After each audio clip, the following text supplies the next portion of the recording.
Мы все время говорим о заинтересованности Таджикистана во вступлении, что мы будем терять, что будем приобретать и так далее. Но мы забыли о том, что другие страны, вот эти, они тоже они заинтересованы в том, чтобы Таджикистан стал членом этого. Почему? Потому что я вам просто приведу один такой маленький пример советского периода. Тогда был Совет взаимопомощи. Мы, кстати, это делали в отношении Польши и других стран. Вот оказывается, свиноводство в наших условиях в 3 раза эффективнее, чем в умеренной зоне Российской Федерации.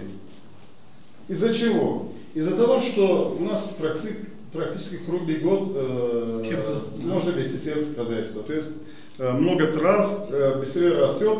Вот если наше сельское хозяйство было бы обеспечено средствами механизации, был бы обеспечен минеральными удобрениями, средствами защиты растений, хорошими ветеринарными врачами, специалистами по энтомологии и т.д. и т.п., у нас было бы такое сельское хозяйство, которое не только обеспечило бы перерабатывающую правительство Таджикистана сырыми ресурсами, но и Россию, Казахстан, Беларусь и так далее. Понимаете? Вот тогда ставили вам, давайте мы там будем развивать в Таджикистане свиноводство и будем поставлять свинину в Сибирь и так далее. И оттуда будем возить сюда даже говядину, сыр.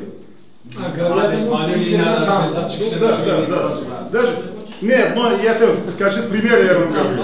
Вот скажем там, мы не можем производить здесь одежду шелковую одежду для России. Почему? Потому что там в России совершенно другие модели одежды, другие потребности в дизайне и так далее. Это пусть они сами делают. Но мы можем здесь производить в больших объемах шелковые ткани.